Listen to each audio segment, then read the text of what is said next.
Je note d'abord le dynamisme du secteur privé, d'abord sa volonté d'organisation, de mobilisation, d'unité autour des questions d'intérêt national. Vous le savez, nous sommes dans une période pas très favorable pour les économies du monde, qu'il s'agisse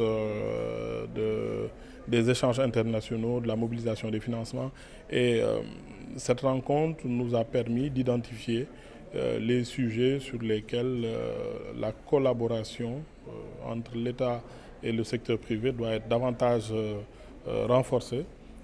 Des échanges ont eu lieu d'abord sur les textes qui organisent l'investissement au Sénégal. Nous avons noté l'appréciation du secteur privé sur tout ce qui a été fait, mais tout ce qui se prépare aussi sur le local content, sur le nouveau code des investissements, aussi sur les partenariats publics-privés.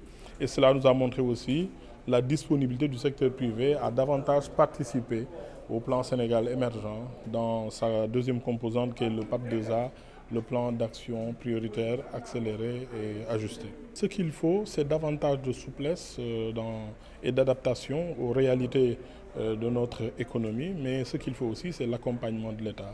C'est connu, vous l'avez vu dans les présentations, l'accompagnement, davantage de protection, mais de protection encadrée sur des secteurs et des produits sur lesquels le Sénégal a un avantage comparatif.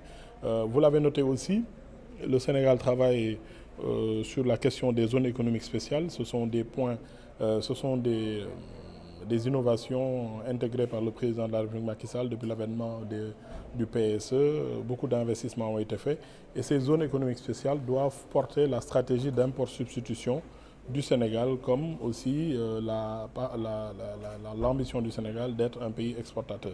Et sur tous ces sujets, il y a des études, un soutien de l'État qui permet d'identifier les 100 produits les plus aptes à être produits au Sénégal, pour me répéter, et exportés ou consommés au Sénégal pour de plus en plus avoir une balance commerciale en notre faveur. Et cela, l'État du Sénégal compte le faire avec le secteur privé national qui est mobilisé durant ces périodes où, comme vous le savez, il y a une crise mondiale, une inflation et beaucoup de restrictions sur l'accessibilité des produits stratégiques comme les céréales, les produits pétroliers. Il y a le Conseil présidentiel pour l'investissement, c'est le lieu d'avoir ces échanges-là pour régler des problèmes pratiques, c'est le lieu de dialogue. Mais c'est un dialogue permanent.